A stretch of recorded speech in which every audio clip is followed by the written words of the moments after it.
BRS పార్టీకి ప్రతిపక్ష హోదా రాదని రేవంత్ రెడ్డి అన్నాడు. అవును, ప్రతిపక్ష హోదా రాదు, పాలకపక్ష హోదా వస్తుంది. మీ కాంగ్రెస్ పార్టీకి డిపాజిట్లు కూడా రావు అని హరీష్ రావు అన్నారు. రేవంత్ రెడ్డి విషయం ప్రజలకు అర్థమైంది. మొన్నెక్కడో మాట్లాడిండు, ఏ బీఆర్ఎస్ పార్టీకి మళ్ళా తప్ప ప్రతిపక్ష హోదా రాదు అన్నాడు. నిజమే కదా, మనకు ప్రతిపక్ష హోదా ఎందుకు? పాలకుల పక్ష హోదా రాబోతా ఉంది. ప్రతిపక్ష హోదా రాదు, పాలక పక్ష హోదా వస్తుంది. నీకు నీ పార్టీకి డిపాజిట్లు గల్లంతైతే గుర్తు పెట్టుకో రేవంత్ రెడ్డి అంటున్నా. ఈ మధ్య మీరు గమనించి ఉంటారు, ఢిల్లీలో ముఖ్యమంత్రి కేజ్రీవాల్ ఓడిపోయిండు, ఆయన ఎమ్మెల్యేగా ఓడిపోయిండు, ఆయన పార్టీ ఓడిపోయింది.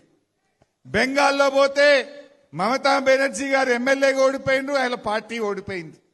తమిళనాడు పోతే స్టాలిన్ ముఖ్యమంత్రి ఎమ్మెల్యేగా ఓడిపోయిండు, ఆయన పార్టీ ఓడిపోయింది.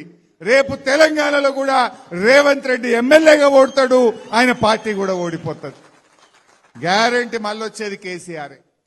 ఎక్కడ పోయినా ప్రజలది ఒక్కటే మాట, కాంగ్రెస్ పోవాలే, కేసీఆర్ రావాలి. ఇలా అందరికీ ఇది అందరి మాట. మరిన్ని అప్డేట్స్ కోసం మా ఛానల్ ని సబ్స్క్రైబ్ చేయండి.